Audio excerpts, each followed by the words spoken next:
Hi friends, ನಮಸ್ಕಾರ. SCM.377ಗೆ ತಮಗೆಲ್ಲ ಸ್ವಾಗತ. ಇವತ್ತಿನ ರೆಸಿಪಿ ಈರುಳ್ಳಿ ಮಂಚೂರಿಯನ್. ತುಂಬಾ ಟೇಸ್ಟಿಯಾಗಿರುತ್ತೆ, ಮಾಡೋದು ತುಂಬಾ ಸುಲಭ, ಗೋಬಿ ಥರನೇ ಟೇಸ್ಟ್ ಬರುತ್ತೆ. ಅದು ಹೇಗೆ ಮಾಡೋದು ಅಂತ ತೋರಿಸ್ಕೊಡ್ತೀನಿ. ಅದಕ್ಕೂ ಮುಂಚೆ ಇನ್ನೂ ಯಾರಾದರೂ ನನ್ನ ಚಾನಲ್ನ ಸಬ್ಸ್ಕ್ರೈಬ್ ಆಗದೆ ನೋಡ್ತಾ ಇದ್ದರೆ ಪ್ಲೀಸ್ ಸಬ್ಸ್ಕ್ರೈಬ್ ಮಾಡಿ. 3 ದಪ್ಪ ಈರುಳ್ಳಿನ ತೊಗೊಂಡಿದ್ದೀನಿ. ಎಲ್ಲನೂ ಸಿಪ್ಪೆ ತೆಗೆದು ಚೆನ್ನಾಗಿ ತೊಳೆದು ಕಟ್ ಮಾಡ್ಕೊತಾ ಇದ್ದೀನಿ. ಹೀಗೆ ತೆಳುವಾಗಿ ಚಿಕ್ಕದಾಗಿ ಕಟ್ ಮಾಡ್ಕೋಬೇಕು. ಎಲ್ಲ ಈರುಳ್ಳಿನ ಇದೇ ಥರ ಚಿಕ್ಕದಾಗಿ ಕಟ್ ಮಾಡಿ ಇಟ್ಕೊಳ್ಳೋಣ. ಈರುಳ್ಳಿಯನ್ನು ತೆಳುವಾಗಿ ಉದ್ದನೂ ಸಹ ಹಚ್ಚಿ ಇಟ್ಕೋಬಹುದು. ಈಗ ಎಲ್ಲ ಒಂದು ಬೌಲಿಗೆ ಹಾಕೊಂಡ ನಂತರ ಸ್ವಲ್ಪ ಈರುಳ್ಳಿನ ನಾನು ಎತ್ತಿಟ್ಕೊಂಡಿದ್ದೀನಿ, ಉದ್ದುದ್ದ ಕಟ್ ಮಾಡಿ ಕೊನೆಗೆ ಉಪಯೋಗಿಸ್ಕೋಬೇಕು. ಈರುಳ್ಳಿಗೆ 3 ಟೇಬಲ್ ಸ್ಪೂನಷ್ಟು ಮೈದಾ ಹಿಟ್ಟನ್ನು ಹಾಕ್ಕೊತಾ ಇದ್ದೀನಿ. 3 ಟೇಬಲ್ ಸ್ಪೂನ್ ಮೈದಾ ಹಿಟ್ಟು, 3 ಟೇಬಲ್ ಸ್ಪೂನ್ ಕಾರ್ನ್ಫ್ಲೋರ್ ಹಿಟ್ಟು ಹಾಕ್ಕೋಬೇಕು. ಕಾರ್ನ್ಫ್ಲೋರ್ ಹಿಟ್ಟು ಇಲ್ಲ ಮನೆಯಲ್ಲಿ ಅಂತಂದರೆ 2 ಟೇಬಲ್ ಸ್ಪೂನಷ್ಟು ಅಕ್ಕಿ ಹಿಟ್ಟನ್ನು ಸಹ ಉಪಯೋಗಿಸಬಹುದು. ರುಚಿಗೆ ತಕ್ಕಷ್ಟು ಉಪ್ಪು, 2 ಸ್ಪೂನಷ್ಟು ಖಾರದ ಪುಡಿ. ಎಲ್ಲವನ್ನು ಮೊದಲಿಗೆ ಮಿಕ್ಸ್ ಮಾಡ್ಕೊಳ್ಳೋಣ ನೀರು ಹಾಕದೆ. ನಂತರ ಸ್ವಲ್ಪ ನೀರು ಹಾಕಿ ಅದಕ್ಕೆ ಕಲಿಸ್ಕೋಬೇಕಾಗುತ್ತೆ. ಈರುಳ್ಳಿಯಲ್ಲಿ ನೀರಿನ ಅಂಶ ಇರೋದ್ರಿಂದ ನೀರು ಬಿಟ್ಕೊಳ್ತಿರುತ್ತೆ. ಅದಕ್ಕೋಸ್ಕರ ಸ್ವಲ್ಪ ನೀರು ಹಾಕಿ ಕಲಿಸ್ಕೊಳ್ಳಿ.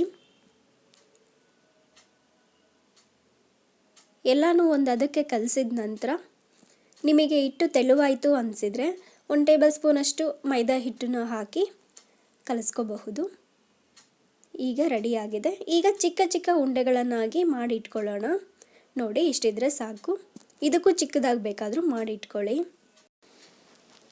ಹೀಗೆ ಮೊದಲೇ ಎಲ್ಲ ಉಂಡೆಗಳನ್ನು ಮಾಡಿ ಇಟ್ಕೊಳ್ಳೋದ್ರಿಂದ ಒಂದೇ ಸೈಜಲ್ಲಿ ಬರುತ್ತೆ, ನೋಡೋದಕ್ಕೂ ತುಂಬ ಚೆನ್ನಾಗಿರುತ್ತೆ. ಅದಕ್ಕೋಸ್ಕರ ನೋಡಿ, ಎಲ್ಲ ಉಂಡೆ ರೆಡಿಯಾಗಿದೆ.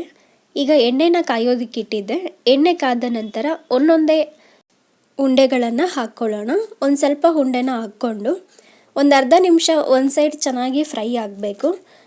ಮೀಡಿಯಮ್ ಉರಿಯಲ್ಲೇ ಮಾಡ್ಕೊಳ್ಳಿ. ಎಲ್ಲನ ಚೆನ್ನಾಗಿ ಬೇಯುತ್ತೆ, ಒಳಗೆಲ್ಲ ಮೇಲ್ಗಡೆ ಕ್ರಿಸ್ಪಿಯಾಗೂ ಬರುತ್ತೆ. ಅದಕ್ಕೋಸ್ಕರ ಈಗ ಒಂದು ಸೈಡ್ ಎಲ್ಲ ಚೆನ್ನಾಗಿ ಆದ ನಂತರ ತಿರುಗಿಸ್ಬಿಟ್ಟು ಹೀಗೆ ಮೀಡಿಯಮ್ ಉರಿಯಲ್ಲೇ ತಿರುಗಿಸಿ ಕಲರ್ ಚೇಂಜ್ ಆಗಿ ಕ್ರಿಸ್ಪಾಗಿ ಬರೋ ತನಕ ಫ್ರೈ ಮಾಡ್ಕೊಳ್ಳಿ.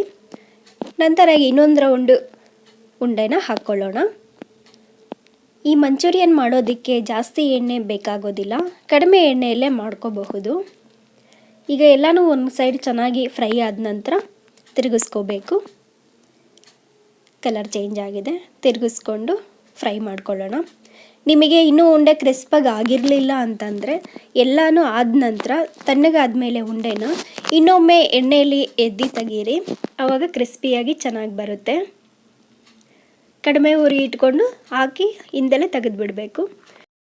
ನಂತರ ಇಲ್ಲಿ 1 ಹಸಿಮೆಣಸಿನ್ಕಾಯಿನ ಚಿಕ್ಕದಾಗಿ ಕಟ್ ಮಾಡಿ ಇಟ್ಕೊಂಡಿದ್ದೀನಿ. 2 ಬೆಳ್ಳುಳ್ಳಿನೂ ಚಿಕ್ಕದಾಗಿ ಸಿಪ್ಪೆ ತೆಗೆದು ಕಟ್ ಮಾಡಿ ಇಟ್ಕೊಂಡಿದ್ದೀನಿ. ಸ್ವಲ್ಪ ಹಸಿ ಶುಂಠಿನ ತುರಿದು ಇಟ್ಕೊಂಡಿದ್ದೀನಿ.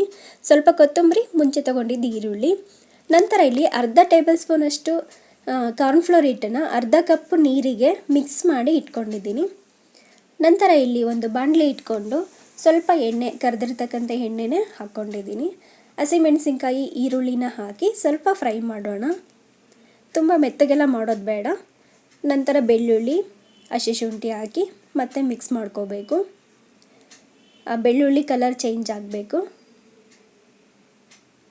ಸ್ವಲ್ಪ ಫ್ರೈ ಮಾಡಿದ ನಂತರ ರುಚಿಗೆ ತಕ್ಕಷ್ಟು ಉಪ್ಪು ಮುಂಚೆನೇ ಹಾಕ್ಕೊಂಡಿರ್ತೀವಿ, ನೋಡಿ ಹಾಕ್ಕೊಳ್ಳಿ. 1/4 ಟೀ ಸ್ಪೂನಷ್ಟು ಧನಿಯಾ ಪುಡಿನ ಹಾಕ್ತಾ ಇದ್ದೀನಿ. ಇದು ಹಾಕೋದ್ರಿಂದ ಟೇಸ್ಟು ಚೆನ್ನಾಗಿ ಬರುತ್ತೆ, ಫ್ಲೇವರು ಚೆನ್ನಾಗಿರುತ್ತೆ. ಗರಂ ಮಸಾಲನೂ ಸಹ ಉಪಯೋಗಿಸಬಹುದು. 1 ಟೇಬಲ್ ಸ್ಪೂನಷ್ಟು ಟೊಮೊಟೊ ಕೆಚಪ್, ಅರ್ಧ ಟೀ ಸ್ಪೂನಷ್ಟು ಚಿಲ್ಲಿ ಸಾಸ್ನ ಹಾಕ್ತಾ ಇದ್ದೀನಿ. ಟೊಮೊಟೊ ಕೆಚಪ್ಪು ಇಷ್ಟಪಡೋರಾದರೆ ಇನ್ನೂ 1 ಟೇಬಲ್ ಸ್ಪೂನಷ್ಟು ಹಾಕ್ಕೊಳ್ಳಿ.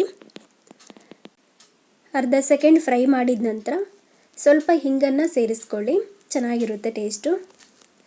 ನಂತರ ಎಲ್ಲನೂ ಮಿಕ್ಸ್ ಮಾಡಿ 1/4 ಕಪ್ಪಷ್ಟು ನೀರು ತಗೊಂಡು ಅರ್ಧ ಟೀ ಸ್ಪೂನಷ್ಟು ಕಾರ್ನ್ಫ್ಲೋರ್ ಹಿಟ್ಟನ್ನು ಮಿಕ್ಸ್ ಮಾಡಿ ಇಟ್ಟಿದ್ದೆ. 1 ಗಂಟೆ ಇಲ್ಲದೆ ಇರೋ ರೀತಿ ಎಲ್ಲನೂ ಮಿಕ್ಸ್ ಮಾಡಿ ಹಾಕ್ಕೊಳ್ಳಿ. ಗ್ರೇವಿ ಟೆಕ್ಸ್ಚರ್ಗೆ ಬರಬೇಕು. ಇದೆಲ್ಲ ಗಟ್ಟಿ ಆಗೋವರೆಗೂ ಫ್ರೈ ಮಾಡ್ಕೊಳ್ಳೋಣ. ಗಟ್ಟಿಯಾದ ನಂತರ ಈರುಳ್ಳಿ ಗೋಬಿನ ಸೇರಿಸ್ಕೋಬೇಕಾಗುತ್ತೆ. ಮೀಡಿಯಮ್ ಉರಿ ಇಟ್ಕೊಂಡು ಎಲ್ಲನೂ ಚೆನ್ನಾಗಿ ಆ ಮಸಾಲೆ ಎಲ್ಲ ಗೋಬಿಗೂ ಹತ್ಕೋಬೇಕು. ಆ ರೀತಿ ಮಿಕ್ಸ್ ಮಾಡ್ಕೊಳ್ಳಿ.